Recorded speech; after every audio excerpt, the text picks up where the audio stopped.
ఒక cinema hero mega family నుంచి వచ్చి సినీ పరిశ్రమనంతా కూడా సినీ పరిశ్రమకు ఉపయోగపడి సినీ పరిశ్రమ వల్ల లబ్ధి పొంది ఆ కృతజ్ఞతాభావంతో సినీ పరిశ్రమ ఏదైనా చేయాలన్న తపనతో ఉప ముఖ్యమంత్రి అయినప్పటి నుంచి కూడా పవన్ కళ్యాణ్ గారు పరిశ్రమ రండి, ఒకసారి ముఖ్యమంత్రి గారిని కలవండి, మీ సమస్యలు ఏమన్నా ఉంటే నాకు కూడా అవగాహన ఉంది కాబట్టి మీ సమస్యలు నా సమస్యగా బుద్ధాన్ని చేసుకుంటానని వారు చెప్పినప్పటికీ కూడా కలవకుండా అధ్వాన్నంగా గత 5 సంవత్సరాల్లో అంతకుముందు కానీ ఇప్పుడు ఈ సంవత్సరంలో కానీ గతంలో మేము ఓ 30 సంవత్సరాల క్రితం వెనక్కి వెళ్తే విశాఖపట్నానికి మద్రాసు నుంచి రీల్ బాక్స్ పట్టుకుని వచ్చి 16 రీళ్లు సినిమా తీసుకుని ఇక్కడి నుంచి వెళ్ళిపోయిన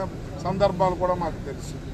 ఒక సినిమా పూర్తిగా అరకు పాడేరు బీచ్ ఒడ్డున సినిమా పూర్తి చేసుకున్న సందర్భాలు కూడా మాకు తెలుసు. అనేక సూపర్ హిట్ సినిమాలు కూడా వైజాగ్లోనే షూటింగ్ జరిగేది. మరి దౌర్భాగ్యం ఏంటంటే గత 7-8 సంవత్సరాల నుంచి చూస్తుంటే పరిశ్రమ హైదరాబాద్ వచ్చిన తర్వాత హైదరాబాద్ చుట్టూ లేకపోతే బయటికి వెళ్ళడం తప్ప వైజాగ్ని మీరు వాడుకున్నది లేదు.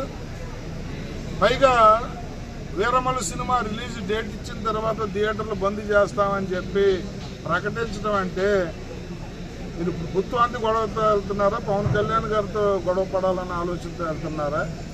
నలుగురు కలిపి